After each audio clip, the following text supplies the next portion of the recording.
Welcome to the GTM Reset podcast.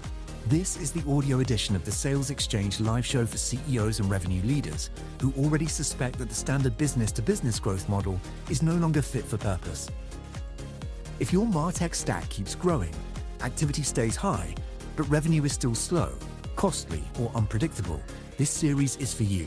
Each episode explores what comes after traditional go-to-market thinking and what it means to replace fragmented activity with a new business operating system.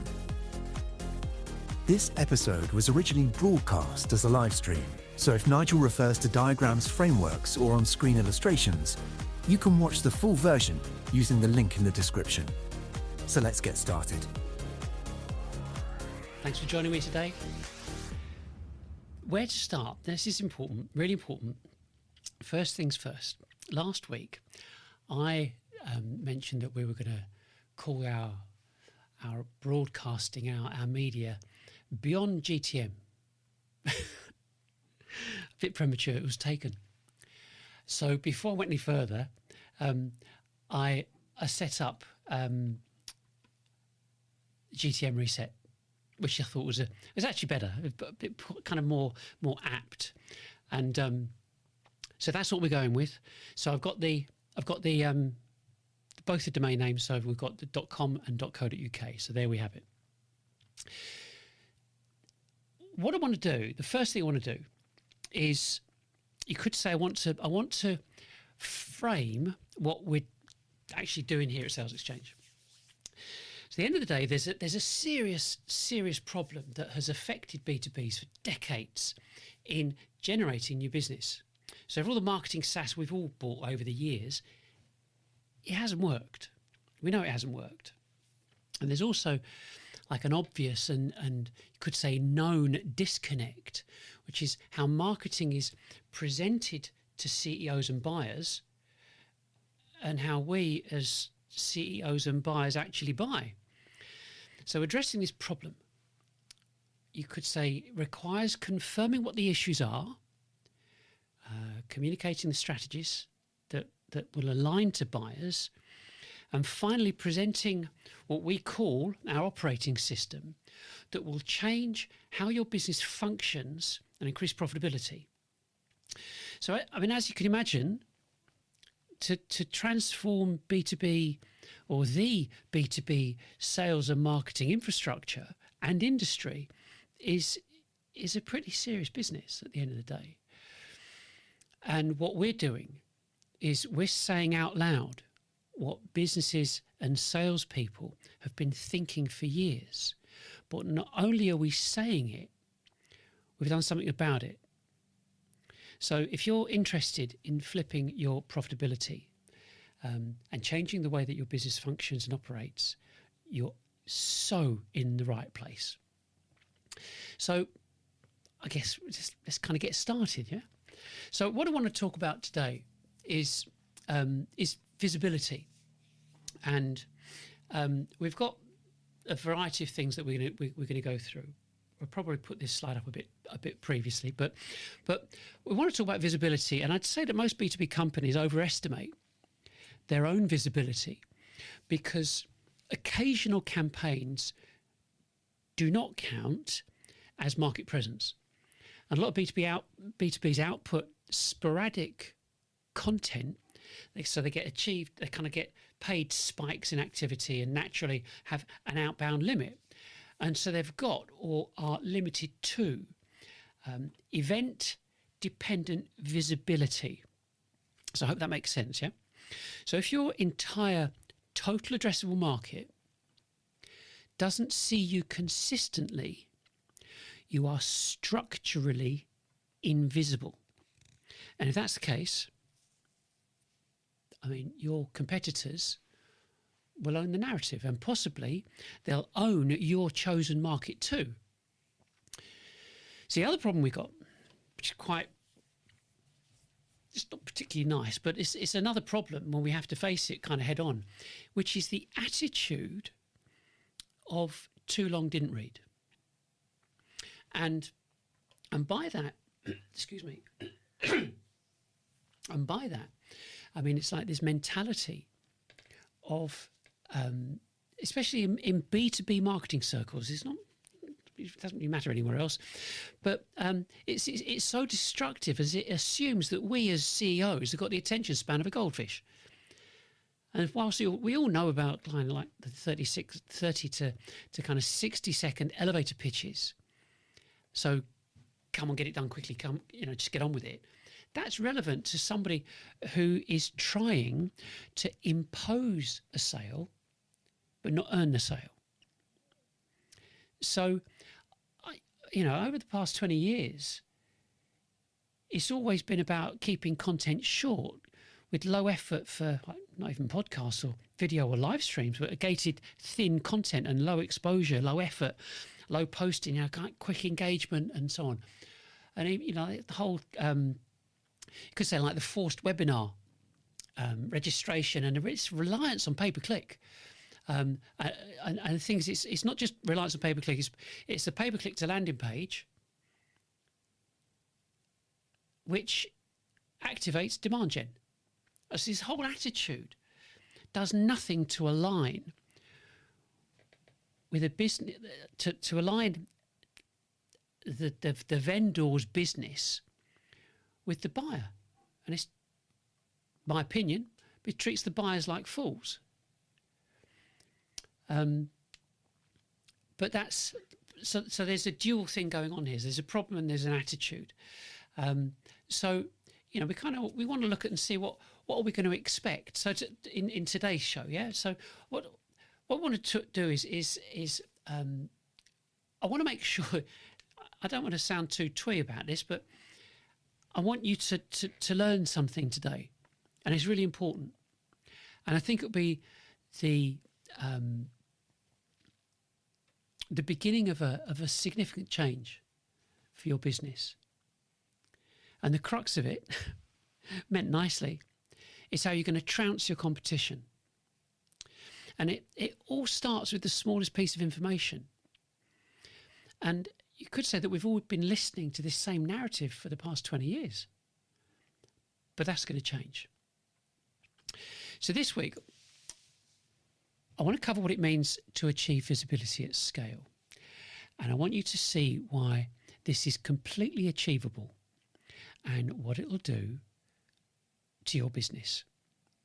And I think that to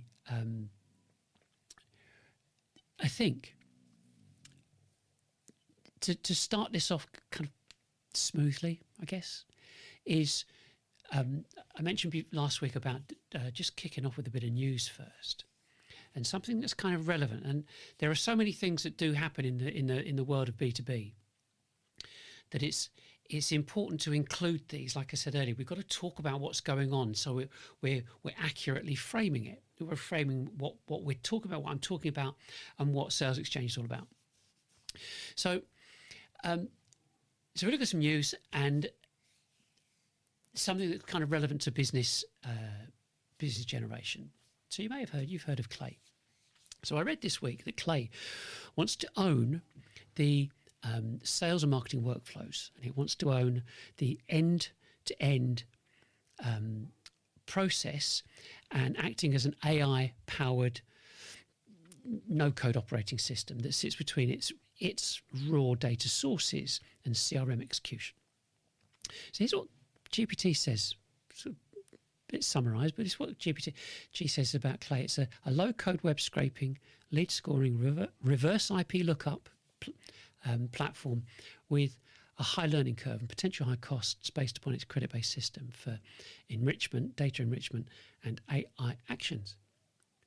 So Clay's attempting to transform into a system of action that makes traditional or manual sales operations obsolete. So you get that. Yeah, I see what they want to do. But Clay, along with a lot of other businesses, are adapting AI to replace the grunt work or the manual work businesses believed they need to undertake, and they believe they have to undertake this when it comes to selling. And I say, long may that continue, because that's the entire problem in a nutshell. So the more businesses like Clay and Instantly and NAN, not so much NAN because of AI, but and AI automation keep going around the same treadmill, the longer the B2B industry will stay in the 1950s. And I said this before. The fact that if any business wants to identify or combine business and personal information in order to instigate an introduction, leaves me cold. I mean, it's seriously intrusive.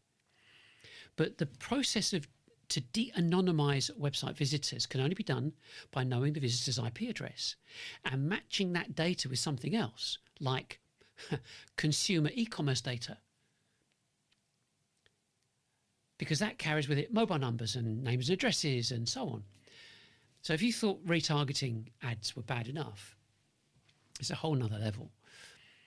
And if it makes you feel uncomfortable, someone contacting you because they know that you bought something for your family or whatever, think of what it does to prospects, to our prospects. But I would say Clay's approach shows the embedded mentality that salespeople have to go out and find a business to create their own market. And you could say from an aggressive standpoint, it worked in the past, but not anymore. And our view is, if it were that easy, everyone, including HubSpot and Salesforce and everybody else, would be doing it. There'd be no discussion. Yeah. But the thing is, data enrichment is about identifying people who have moved jobs and any other kind of possible marker that would indicate some kind of change. But think about this for a moment. So you can easily imagine, excuse me, you can easily imagine a CEO surrounded by his team, discussing these possible changes, what they're going to do in the business and so on. Does anybody really think, let me just put this back here, does anybody really think that they haven't thought about software or hardware or people requirements to accompany this future change or growth or development or transformation, whatever you want to call it? They don't need a salesperson to pitch up and tell them how to run their company. And that's, I don't know, I've always had a bit of a problem with this, because we have to look at how we perceive our prospects. And this attitude and, I suppose, approach to direct B2B selling is based upon believing the prospect is a mark. And a mark's a term that Griffiths use. You see Ocean 11 or the hustle, right? B2B, a lot of B2B companies believe salespeople are actually enforcers of sales, thinking that they can make it happen. It's not about allowing the buyer to buy. And I've sold millions of pounds worth of tech, SaaS and services. And I know firsthand, as you do, that the moment you walk into a prospect's office, you are there to serve. You are not controlling the situation. You're not supposed to. I mean, you like this. I heard this story. It was a while ago. I sold a four-site telephone system network to a large dairy company. And I was told that a well-known and apparently shady insurance salesman visited them to do a presentation. And he made some really outlandish claims that made the owner say, and I was told this by the CFO who was there, is the owner said, "So how on earth are you going to achieve all that then?" And his response was just gold. He said, "You make the yogurt and I'll make the money." And he was kicked out, never to return. But it's this attitude. I mean, that's what's there. And agreed, we're not shop assistants, and yeah, we may well have a great deal of experience in our respective fields. But, and I mean, it's a big but. If one has a superior or arrogant attitude, you'll fail. Some might fall for it. But what you're after is, you don't just want a sale, but you want longevity. You already know what the customer acquisition cost is, the CAC, but now you're looking to achieve the lifetime value, the LTV. And the reality is, no one wants really to be forced into employing a load of customer success teams just to keep the customers sweet. Yeah, so they keep paying. But the last thing you want is investors challenging you while your annual recurring revenue is dropping. And that, as you can see that figure there, sort of 90 odd grand, is not enough. And it's not sustainable. Yeah. And as everyone knows from the previous SaaS high company values compared to today's lows, I mean, they're down like 70, 80, 90%. But the fact is, everything in B2B emanates from the first asset your prospect sees, not the phone call. Yeah, it might be the first social post they saw or an email they might have dismissed, but it's always an asset. But at the end of the day, something registers in the back of their mind. Yeah, they've seen a banner, they've seen something on the newsfeed on LinkedIn or something, but they couldn't delete it, didn't delete it, but they noticed it. And that's what this is all about, this visibility thing. The dance, like the dance continues. And that is this register in the back of their mind. That is the best they're going to get. You're going to get. There's nothing wrong with it. But what we're talking about now is about scale. And if you think about this just for a minute, yeah, a luxury brand does not blindly cold call you. It doesn't request full contact details on their website forms so that it can call up and arrange a meeting with you. I mean, could you imagine Louis Vuitton prospecting an area, trying to find people that had enough money to buy their latest product? It's just not happening. But I will say, though, got to bear this in mind, that you are competing with the likes of certain luxury brands, but not how you think. You're actually competing for eyeballs on screens. But that's another story. We'll get around to that. Another live show. But you can see how B2B go-to-market companies believe they need to kind of double down, thinking that they can capture more of their market. And it's the same as getting cold called. People are still cold calling by telephone. Yeah, like taking all this technology and injecting it into, meaning AI technology, and injecting it into something that didn't work. I got cold called the other day. Monday or Tuesday? Tuesday. And it started talking. I went, "Oh, hello, AI." And they replied, "Yes, I am an AI. Thank you for noticing." So the technology is great. But AI or not, we still can't stand anybody cold calling us on our mobiles, because as CEOs, we see it as an intrusion. So there is a logic there of getting technology to do the donkey work in this respect. And it's just, but it is, like I said, it's simply scaling up an already bad, and I think actually detested process. Nobody likes cold calling. So we want to get onto the kind of the main subject. Yeah, the main subject is visibility at scale. And I'm presenting this in like 3 segments to illustrate how to achieve exposure to a total addressable market. So first we've got a matter of the SEOs and large language models to understand where they fit into all this. So that kind of sets the scene. So the first segment, which is visibility, starts with you've got to create a reason for prospects to even want to notice or associate with you. Yeah. And the second part of that is you have to have the mechanics of reaching your desired total addressable market at scale. In other words, your physical efforts. So you might want to reach them, but you've got to have something that can actually make it happen. And there are some caveats, and we'll come on to that. And then finally, there's this orchestration, you could call it. You've got to call it orchestration, which is required to support all this workflow. And our ability to understand the data we're getting, and for that to help steer our business for future future decisions. So starting with SEO and an observation, there's something fundamental is happening in the way search engines work. And most B2B companies haven't noticed it yet, but for the past 20 years, I need a drink. For the past 20 years, search was essentially a keyword matching exercise.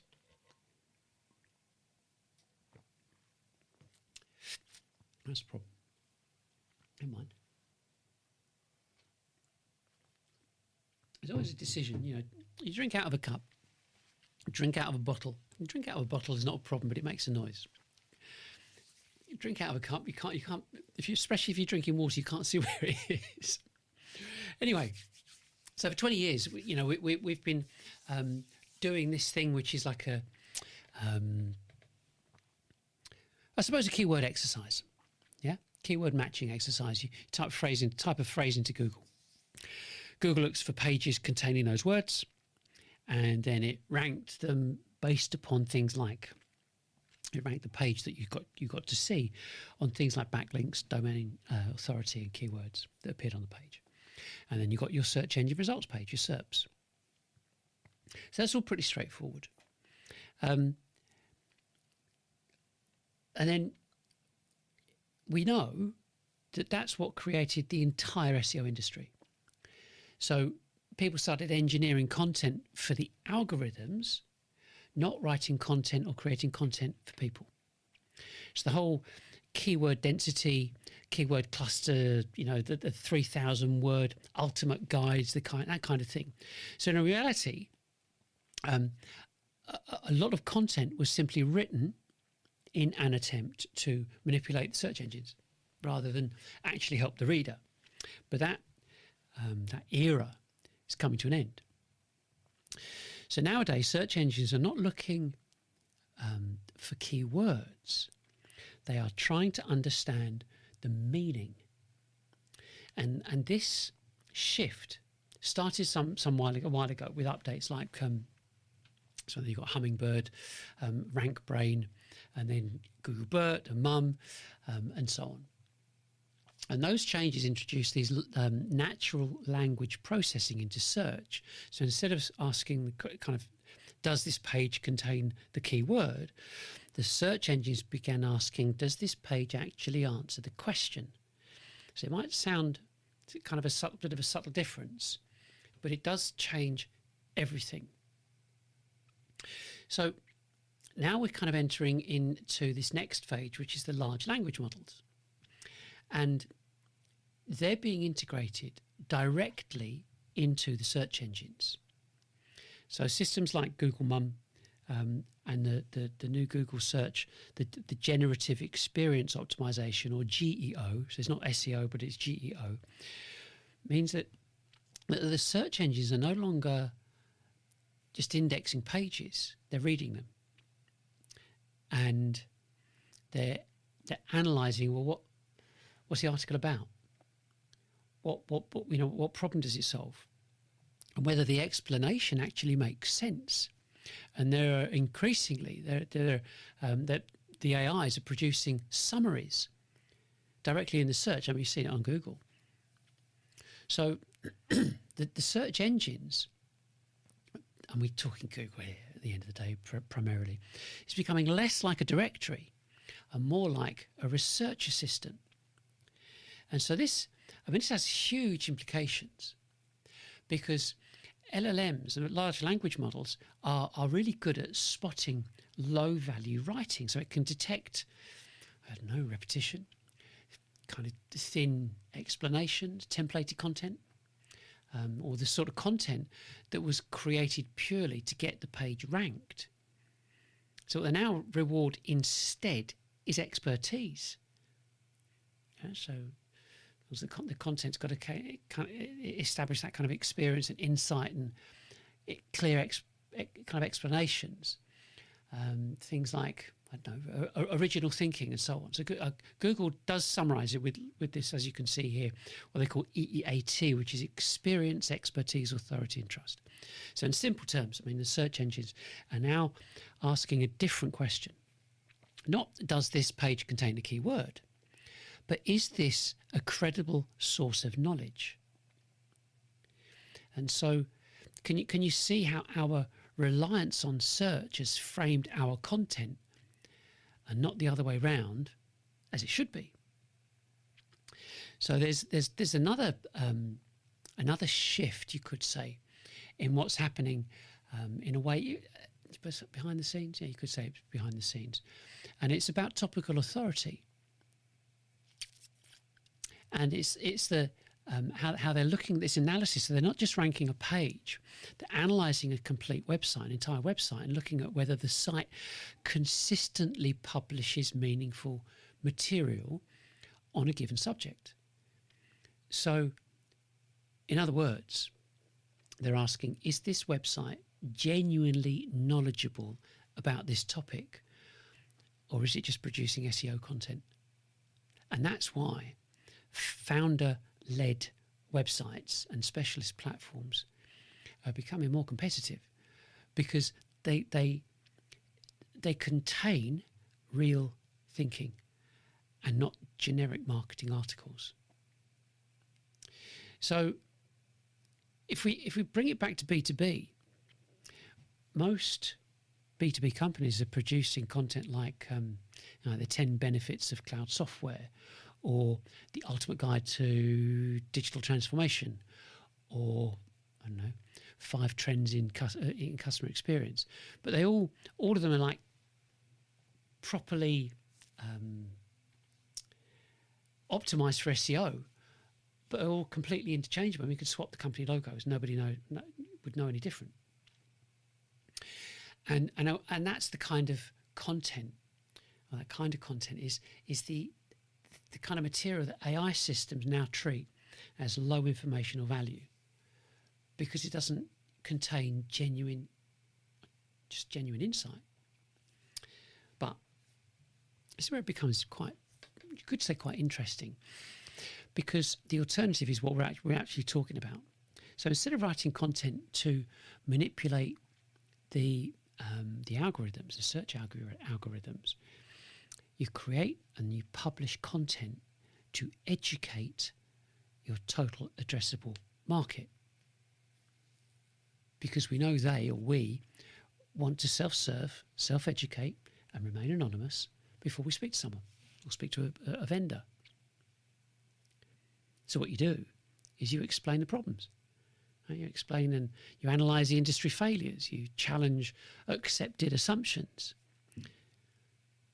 You show people a different way of thinking about the issue.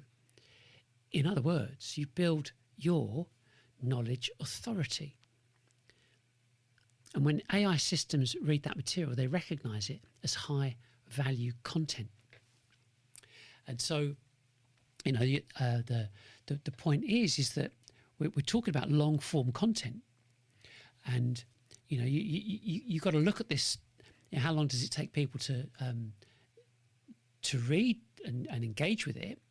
But you've got things like this, like we do now, live shows, podcasts, detailed analysis, and so on, because all things like that, they contain context, they contain reasoning, and they contain the kind of thinking that can't be produced by keyword engineering or anything like that. So when these shows, for example, are published as transcripts and summaries and articles, the search engines can read them and understand the expertise behind them. That's why it's so important. So the bottom line is, search is no longer about playing the algorithms. It's about demonstrating knowledge, which means the best strategy going forward is pretty simple. Educate your market, explain the problem, provide real insight, and keep doing it. Just stay consistent, because when AI systems read your content, they're not looking out for keywords. They're looking out for the overall understanding. And this is why, it's exactly why, visibility to a total addressable market is no longer about SEO. It's about building authority through education, which is precisely what we're doing pretty much every week. So the thing that, where does this start? It's going to start somewhere, okay? And what we want to do, say, we've got to look at this. educational open access content. So assume you've got an open access website, which means you've got rid of all the demand gen forms. You've got a catalogue of educational and informative content. And you've also stopped pay-per-click. You're not doing that anymore. So don't forget to do that. The reason I kind of mentioned pay-per-click is because I won't click on them.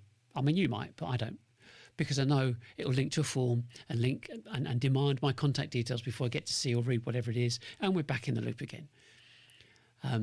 But as B2Bs, we can't rest on our laurels and hope we can kind of build it and they will come, which is what's happened before. We have to engage in the promotional process and tell our intended audience that we exist.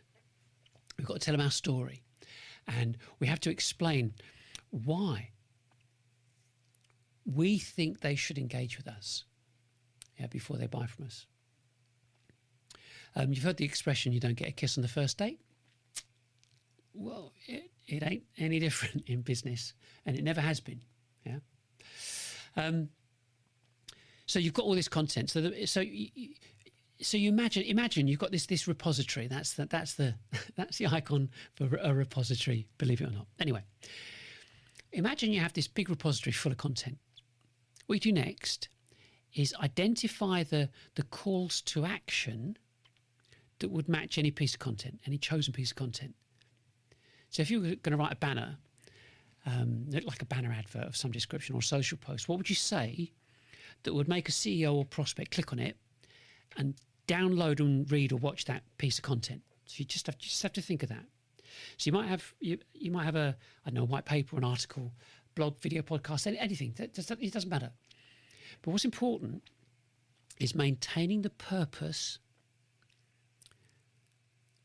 of distributing useful, engaging content. So in a way, it's more a case of write it and they will come. Yeah.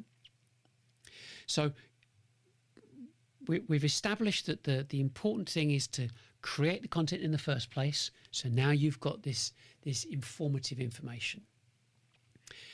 So this is where it starts to get interesting.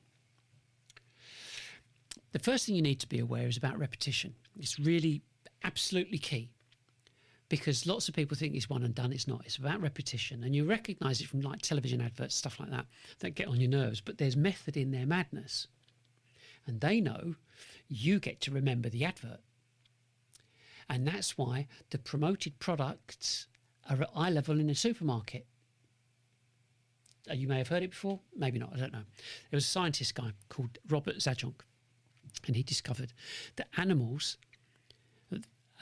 If animals saw the same thing over and over and the other animal didn't eat it or eat them, it was probably safe.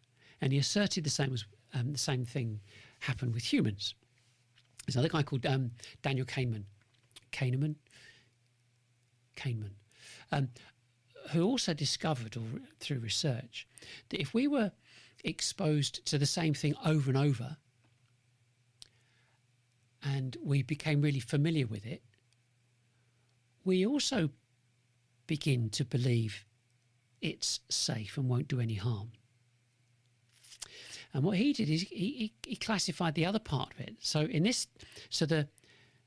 if you had a quick thinking process and thought something was safe, he called that system 1, or thinking fast.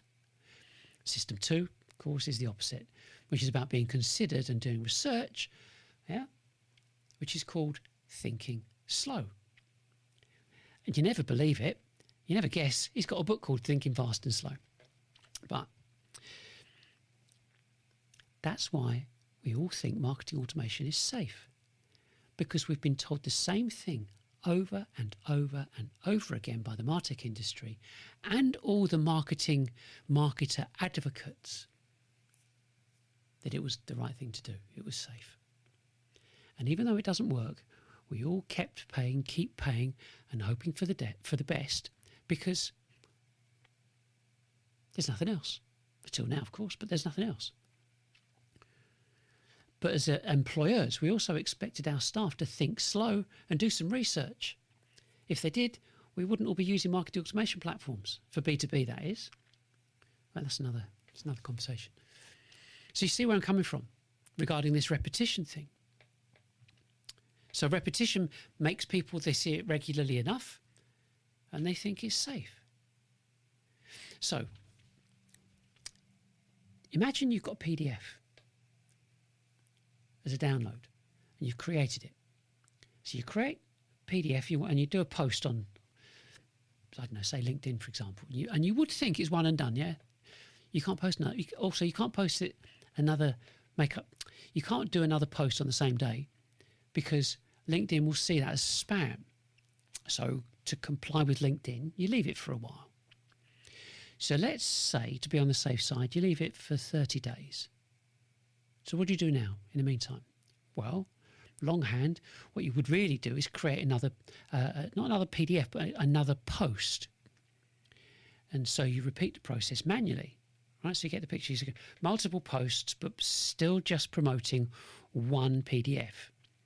But in reality, few businesses do anything like that because they think it's too labour intensive. Well, it is labour intensive. I know, I've done it.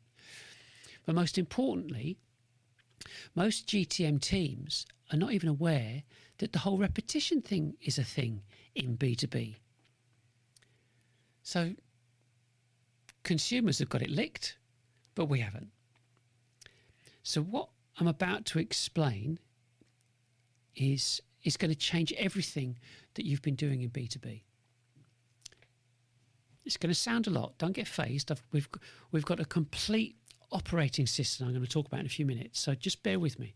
So I'm just going to talk through this, what has to be done. So I said right at the beginning that we have to talk about what the problems are, then talk about what's required to change that problem, to rectify it, and then the solution to execute it. Okay. So the first thing we're going to do is we're going to look at this repetition and the ability of sending information out. So this is what it looks like. Okay. So multiple different posts, each with their own call to action. So what happens here is you create daily posts per call to action asset. And in this case, they're downloads. Okay. So the idea is that you create these multiple posts that promote one download, but you don't create them in the normal way. You construct them in our system, but you construct them. And what you do, I've got to have another drink. I feel like I'm talking a lot today. Hang on a second. So, you create a top and bottom layer in the system. I'm not going to spill this time. Hang on.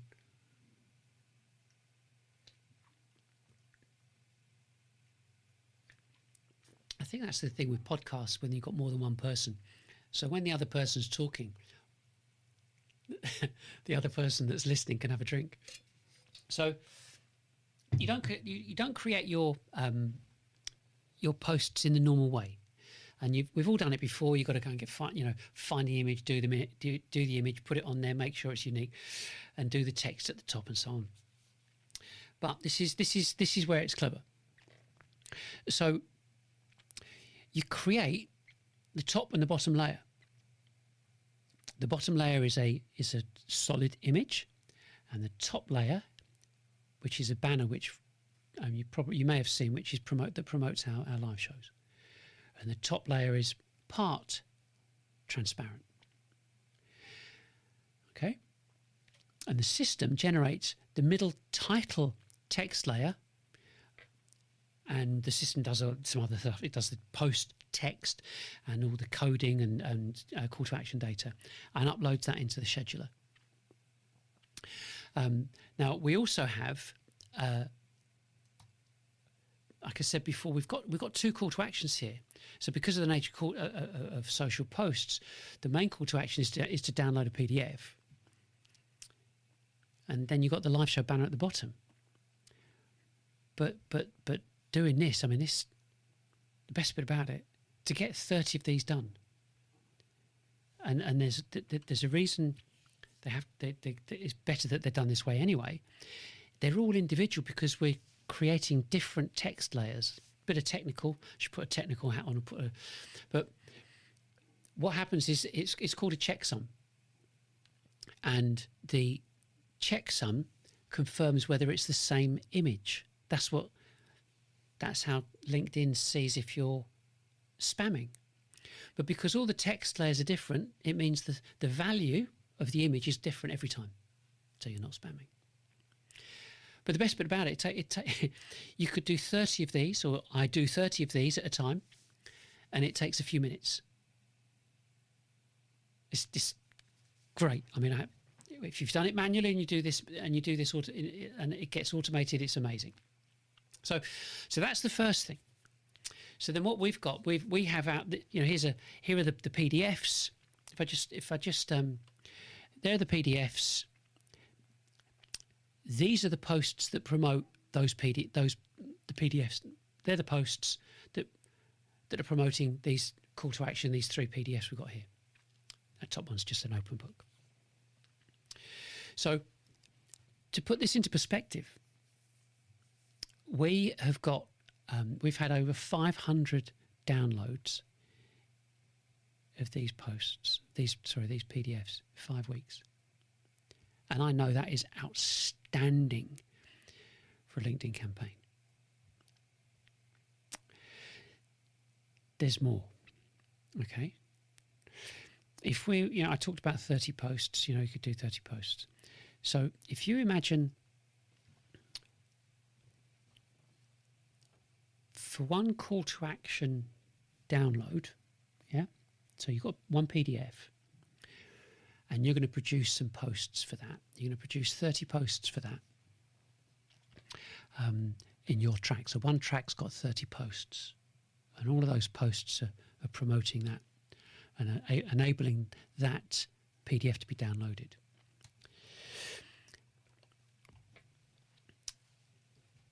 You've then got multiple social media platforms. So 1 times 30 days times multiplied to the social media platforms. So you've got to, don't worry about doing the maths in your head. I'm going to get to the figure at the end in a second. So 1 times 30 times 5 social platforms. Okay. That's multiplied again by the staff and people in your company and your company profile. So 5 people in the company plus the company page. Okay. That adds up to 900 impressions in 1 month from just 30 posts promoting one call to action PDF. Now, LinkedIn allows you to post 20 times a day. So combined, it would achieve 18,000 impressions. That's 5 members of staff plus a company page. And if you had 16 in total, scary.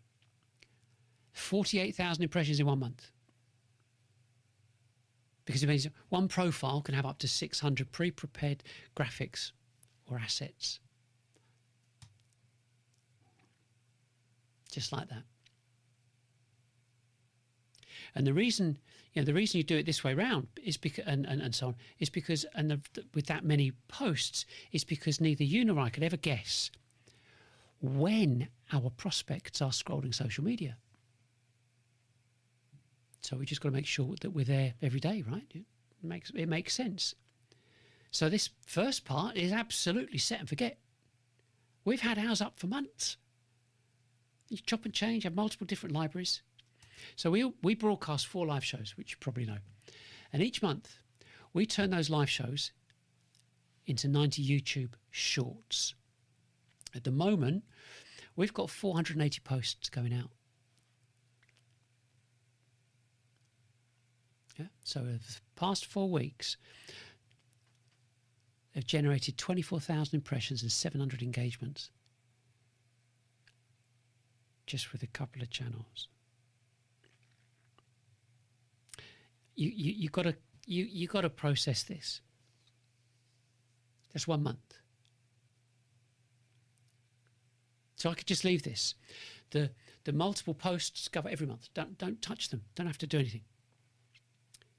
And then we've just got the impressions that we get, and however it gets, you choose to get it scheduled regarding your shorts, because we do the videos and then get them clipped up, so we get our messaging out there. It is beyond spectacular, and it's not done. It's just not done. And it's I can only, I suppose I can only, I only think I know why, I just don't want to say it. B2B marketing is a restricted environment. Is it lazy? Probably not. I think it's the do what you've always done and you get what you've always got. Nobody's jumping up and down. Nobody's getting fired. Apart from CMOs do get short shrift in a way, because I think the average employee of a CMO is normally about 18 months. Promise the earth doesn't happen, get someone else in. So you've got to kind of think about this explosive scale that we're talking about, and that's just to do with social media posting. And that was using 5 platforms. There are 10. Yeah, there are 10. So the next thing we've got to look at email, because that's the second part of the whole. So if we look at the social is first, email is second. And so, I'm pretty sure you should have a prospect database that aligns with your total addressable market based upon their SIC codes and postcodes and so on. And if you haven't got one, you need to go and get one as soon as possible, because you should have one. And it should be part and parcel of your CRM. But emails are sent out once a week to update your market about products, downloads, and the live shows. Then we've got the banners. So in conjunction with the emails, the third part is what we call SX banner. But the banners are displayed to the matched audience of your email database, the one like I just mentioned. So your total addressable market sees the emails once a week, sees the banners on their news feeds, and all these 3 things enable you to absolutely explode your visibility. It's like, but the imagery starts pattern recognition and not pattern fatigue, because the emails and banner images always have different pictures on them. But it doesn't stop there. The numbers are pretty staggering. And all it needs is for you to be aware of it. Because once you know, you know. Yeah, you can't. It's like, oh no, he's told me this. You can't go back. But there's a bit of a. I'm not going to call it a problem, but you got to be aware of this. There's the caveat that people don't talk about, and with all that work, you think it'd just be a matter of sitting back and waiting for all the leads to come in. But you'd be wrong, because there are different stages that we as CEOs go through. Yeah. So you could say. I suppose you could say there's like an unspoken filter that goes on within our businesses. And so the first thing is discovery. Us buyers, us CEOs, or your prospects start to see something different. So we just observe. Yeah, we might open a PDF. We might have a look if we don't have to give our details. We might scan some sections, read an exec summary.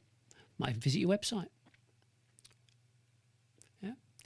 And then there's month 2. You've got the intellectual curiosity starts to build. We start thinking, it's quite good. I'll watch it again, read it some more or whatever. Might even watch a live stream. Oops, wrong one. Might even watch a live stream. Revisit the website, check out their profile, their LinkedIn profile. We start doing some internal comparisons. Because some CEOs begin comparing with what you're saying with their own, what's going on in their own organisation. They're asking themselves questions like, well, well, why is this happening? Or why is that happening? So then you've got month 4. It could be month 10. So you've got this like silent shortlisting. So it's not about you, but it's about the direction of thinking they now agree with. And then they're looking to find out now internally who's got the same mindset as they've got. But they still won't contact you. We still won't contact you. Not yet. And then there's stage 5, which is like the integral trigger. Something happens. I mean, it could be to do with people. Something happened to the business. Something financial happens. Who knows? But something happens. And that forces a business to do something. And this is where sales gets, kind of the sales stages gets triggered. You've seen this before. This is the chevrons across the top. The typical sales stages. But this change could be simply something to do with their mission and strategy, which is on the left, the triangle on the left, pyramid on the left. Or it could be that point where that dotted line is across the middle, which is where education and learning transitions into buying. And that is this bit here. Let's get the old laser pointer out. This bit here, that's where it all kicks off. That's what does everything. Because around here this is your sales, this is your BDRs. Your BDRs are trying to find someone here at this point. Are you looking to buy X, Y, Z? And they won't talk to you because they've been learning from someone else. And that's the reason why telesales, cold calling, BDRs and so on, has got a 300 or 400 to 1 success rate. Because they're trying to find, I think that, they are the odds, it's 400 to 1, to find someone that's in the market at the time along that line. And the rest of that diagram shows the typical sales stages that sales people use, especially in ABM. And like I mentioned there, silent engagement.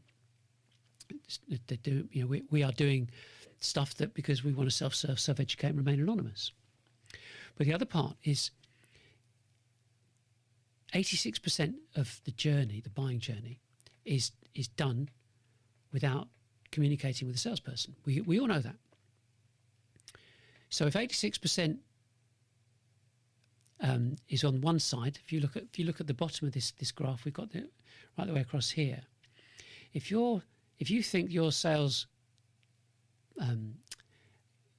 stages is 9 months, it means that the silent process is up to 5 years. But then up to 5 years, that fits in with strategy. Fancy that. So what we're doing is we're fitting everything almost kind of neatly into these different boxes and joining these strands and bringing them all together. And that's where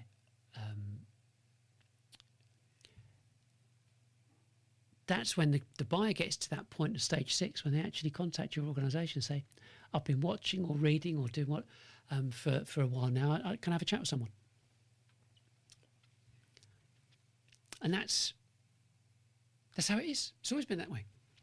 Because sales, how many times have I heard this? Sales has always been a numbers game. It's never changed. Never will. And the problem is that B2B companies have spent the past 20 years measuring, I say, the wrong numbers. And most firms measure the activity inside the pipeline. And they track cold calls and leads and open emails, CRM stages, yeah? But very few organisations measure the most important number of all, which is how much of their total addressable market can actually see them. So in other words, we obsess over, like internal activity while ignoring this external stuff that's going on, which is visibility. There's nothing, but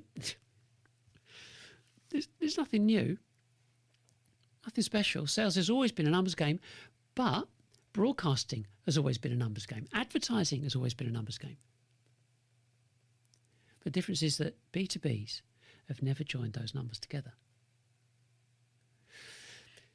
If you're aware of broadcasters, they solved the problem decades ago. So they kind of asked these straightforward questions like, how many people saw the programme? How often did they see it? Which slot performed best?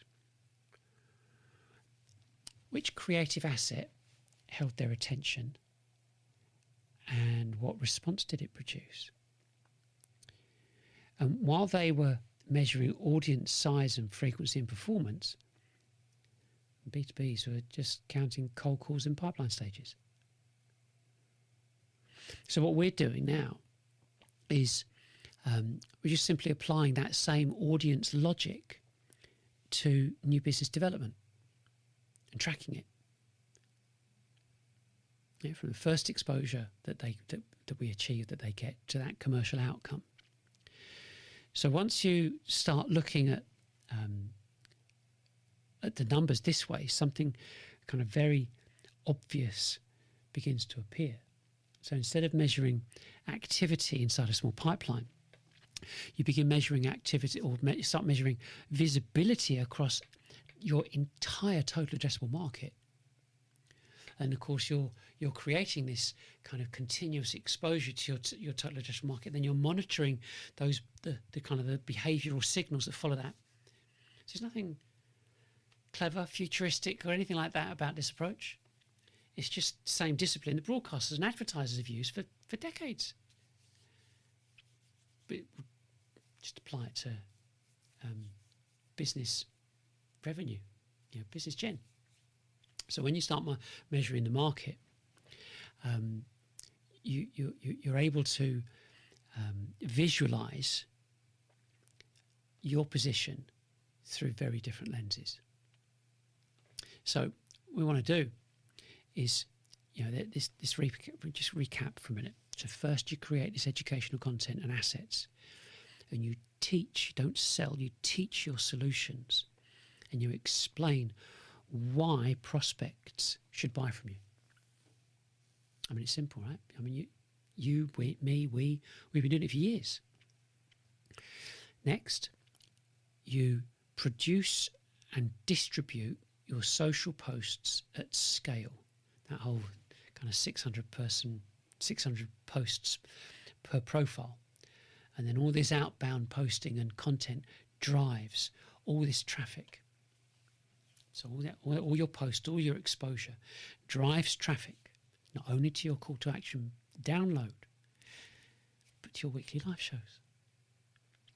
So the whole point is you want your total addressable market to get to know, like, and trust you again at scale.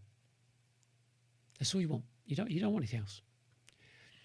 And you're probably going, okay, I see what you're saying. But if we're doing all this stuff at scale, how on earth would you get to manage it? How can you do this? We're talking thousands, tens of thousands of things that are being sent out and managed. And of course, that brings us to the Sales Exchange operating system. So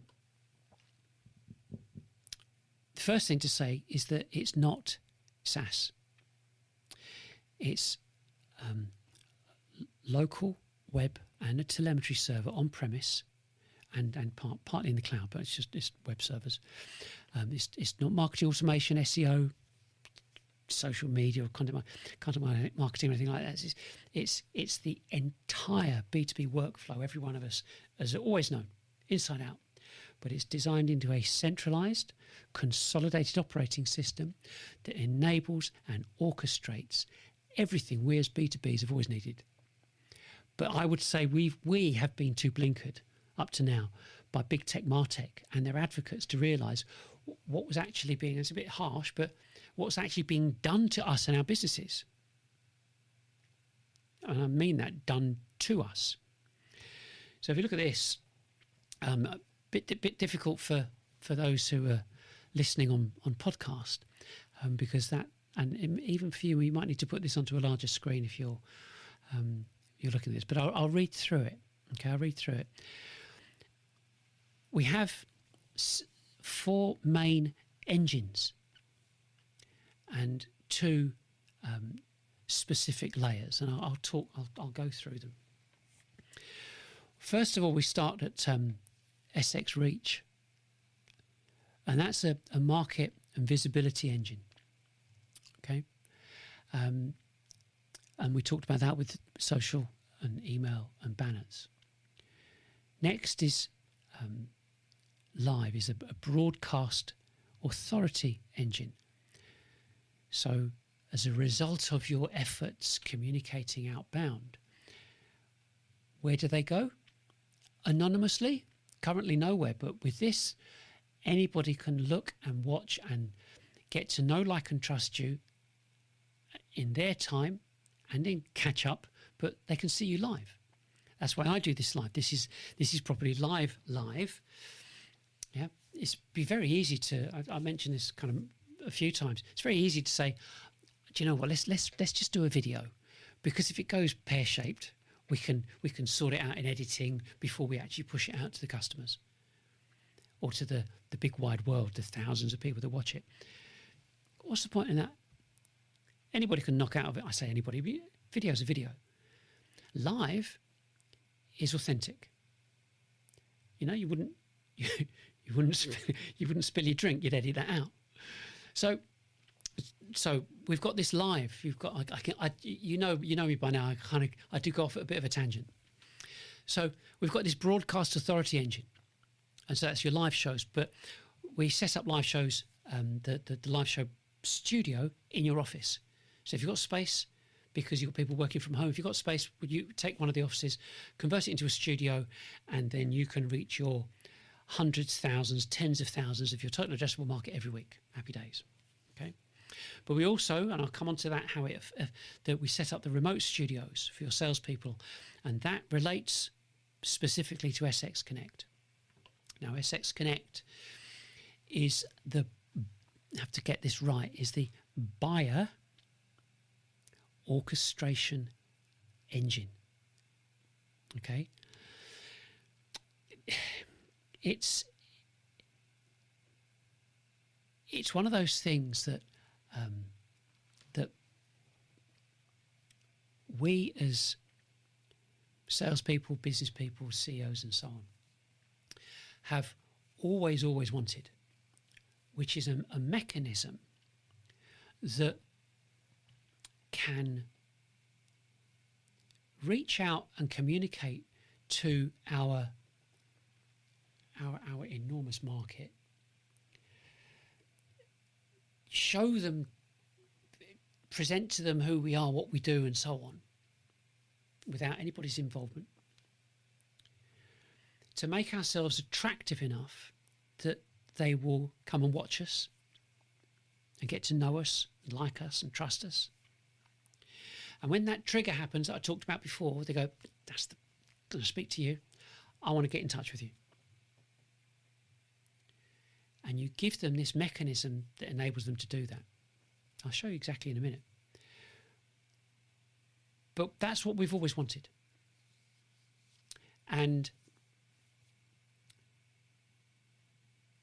to have the ability to literally sit back and you go, oh look, more appointments, is having been in sales for 40 years, I know, oh look, an appointment, another one, oh there's another one, how interesting, look forward to speaking to them. It's special. I think that's all I can say. I'm going to come back onto that, but for the rest of this, the rest of the engine. So we've got Connect, which is the buyer orchestration. Then we've got Ops, which is the revenue telemetry. So every single thing you're doing, absolutely everywhere, no matter where it is corralled, is consolidated into the ops. I'm going to mention it again in a second.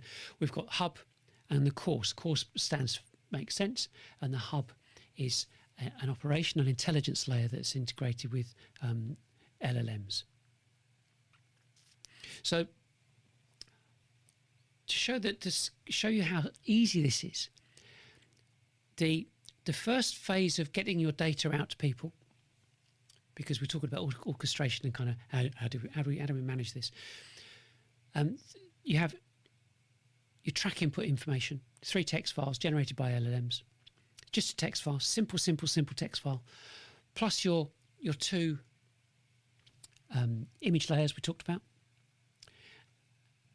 Produces that. Okay, that's the objective. Produces those that information there, and you can see that's what we're going for, which is the multiple posts. Once you've uploaded your information, it brings you to this screen, which you look to generate, and you can see the image on the right. There's our post. Constructs the post like I showed before. Big green button at the bottom processes it, constructs the image and uploads it to a library, and is posted out 1 per day until you stop it.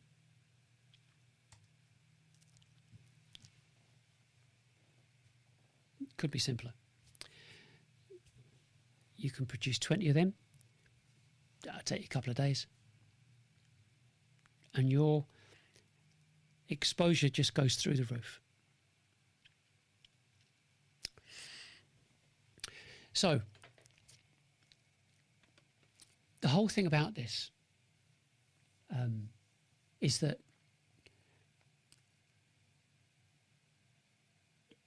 we have to talk about these in kind of almost in these segments, these sections, these engines, these modules, because they make up the whole. Okay, and I think that I just want to move something along a second. To bear with me on this. Constructed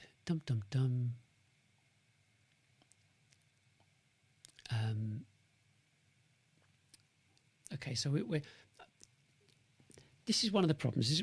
So you can have all this technology, and you can say, right, well, you can talk about it, and you want it to be naturally. You're looking at the screen, and you got there's lots of things going on.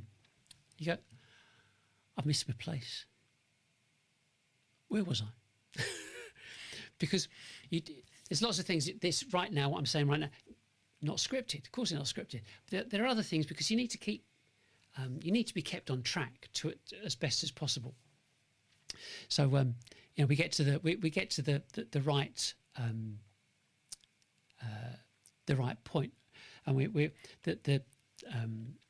the prompter thing. The prompter kind of just keeps me on track of what's coming up next.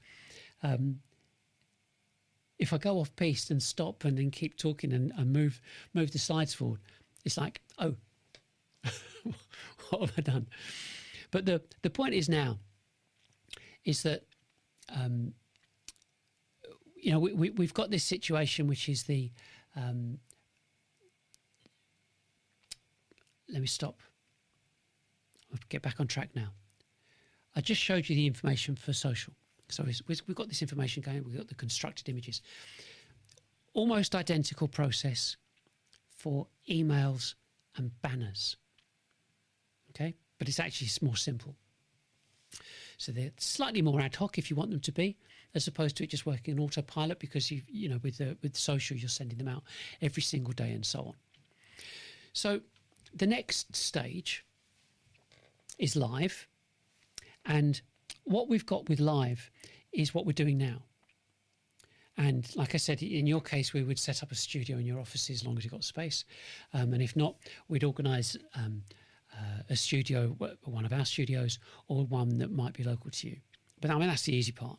And we'd set up your remote studio with your salespeople so they can maintain delivery, the same level of professionalism that you are demonstrating at your office studio.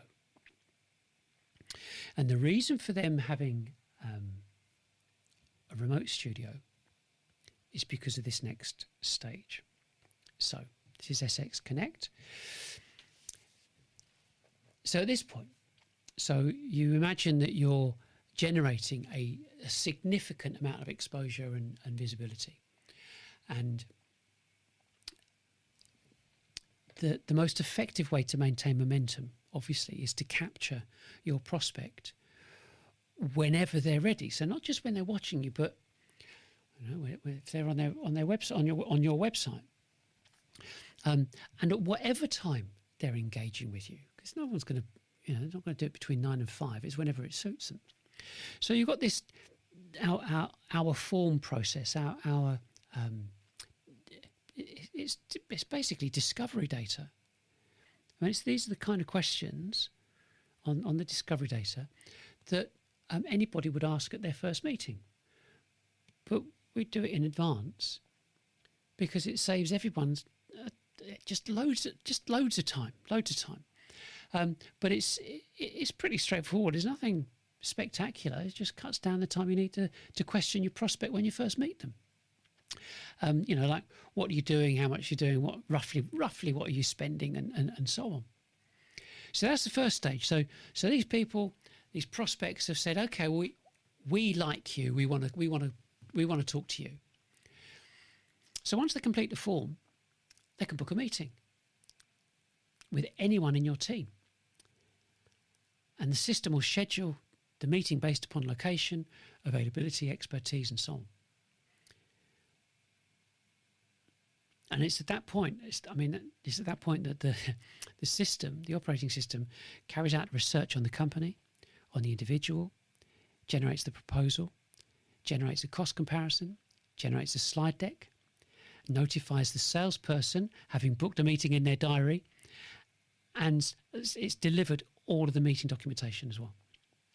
So none of your team ever have to get behind, no matter how many meetings are booked. And you can see this is designed by a salesperson because I know how long it takes. And then there's this. This is the executive view, which shows you all you'd want to know at a glance. So you can see the metrics like social, email. We've got social, email, banner, and live. And those 4 critical things, activities, lead to meetings booked, proposals generated, quotes sent out, and finally, ta-da, pipeline value, pipeline movement, and what the value is up to for that week or that month. I mean, I love it. Just what is there not to love about this? Just amazing. Just amazing. And then you've got the ops. You've got the ops. So you have to have your telemetry. You need to know what's happening for everything, and depending on which modules you want, we just pull this data in. So you've got this exposure on multiple platforms, so you can understand the visibility you're actually achieving. From the engagement to downloads to watch time to the actual meetings booked and so on, right the way through to pipeline generation. So there's nothing like it. There's nothing like it on the market. It's all script driven. It's not AI. It's script driven. There's a little bit of AI involved, but and the thing is like I said before, it's rather than looking at trying to what typically happens with analytics is looking at all these disparate Google GA4 stuff. It's like, show me the money. That's what this is about. You want to know, what are we doing? How well is it going? And like I said before, the kind of the fascinating thing about this is it's not a new invention. Nothing's new's been invented per se to make all this happen. The platforms exist, the analytics already exist, telemetry already exists, tracking already exists. The only thing that's changed is the decision to look at B2B sales through the lenses of market visibility rather than the lenses of campaign activity. And I think that you look at you look at this structure here. Instead of asking how many leads did we generate this month, you're saying, well, how much of our market is seeing us? Yeah, we ask how often are they seeing us. Yeah, we ask we want to find out what ideas attracted their attention. We want to ask what assets are generating engagement, and we can simply ask just what exposure is turning meetings into revenue. And once you start thinking about B2B, the way the entire I would say the entire commercial picture becomes much clearer. Like I said before, sales has always been a numbers game. No one ever taught us how to manipulate or review those numbers. And so I think the best thing to say is all we're doing is we're just measuring the right numbers now. Yeah. And I think that the bottom line is that if we look at what we have to do is you imagine you've got this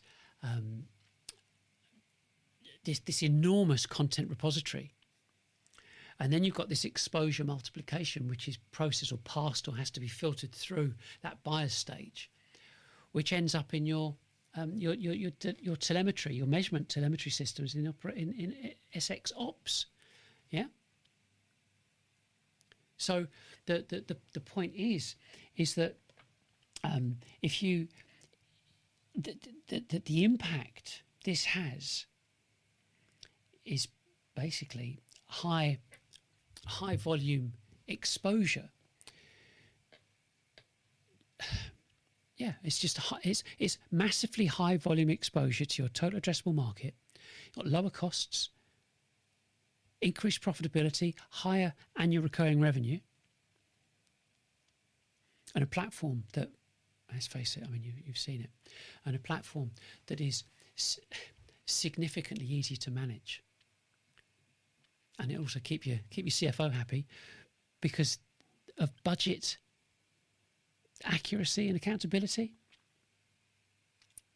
So you can see, the ability to achieve this kind of visibility at scale towards an entire total addressable market is completely achievable, completely manageable, even drilling down to the granular detail that can identify individual successful assets.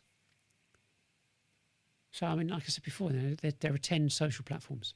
I've no idea which ones you use or how many you use. But you just imagine the multiplication. So no matter who uses what or how many people you have working for you or whatever, everything's consolidated. Take all that data and information into BigQuery.